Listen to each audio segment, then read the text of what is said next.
Hello, I'm Holly Brewer, and I am Associate Professor of History at North Carolina State University.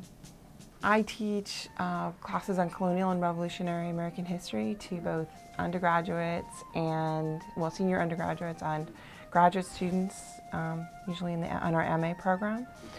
And I also teach survey classes to anybody who's not even non-history majors of the first half of American history up through the Civil War. I have a fellowship this year at the National Humanities Center.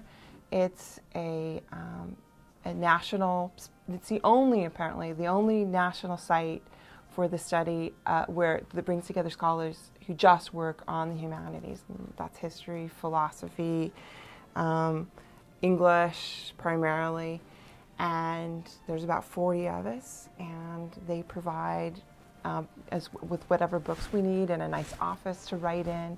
It's a very competitive fellowship. They have about 500 applications every year, and they only appoint 40. So it's been a wonderful opportunity for me to work on my current book project.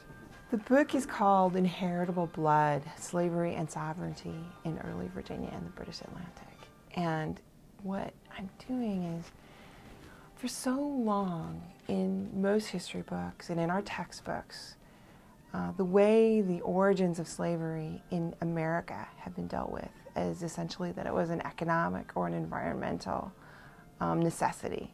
What I'm doing in this project is I'm complicating that story in a lot of ways. Essentially, what I'm arguing is that there were profound debates about slavery, even beginning in the 17th century.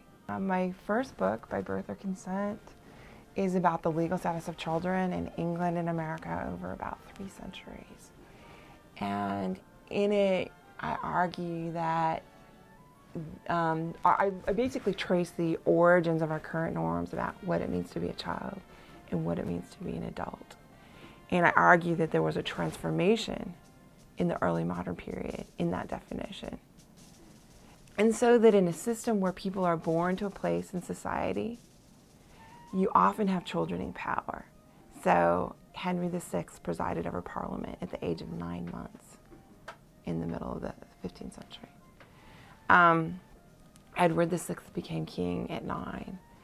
And although he had a kind of a guardian, a regent, when the regent acted without his permission when he was 12, he had him executed. So this isn't exactly a guardian with a lot of power.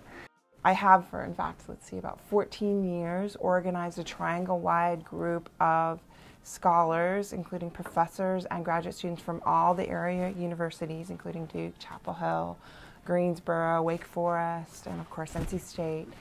We discuss each other's work and also the work of invited scholars from around the country.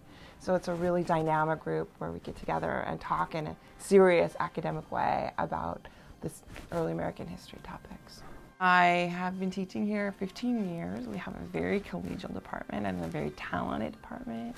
Many of my colleagues have won awards for their work. They're great teachers.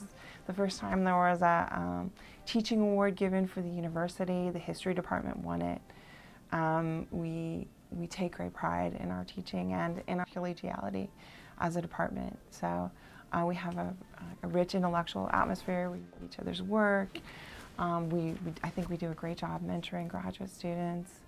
I think we play a really crucial role in the university in balancing the teaching that goes on here, and that what we do even for people who aren't history majors is teach them to analyze information about human society, to write better.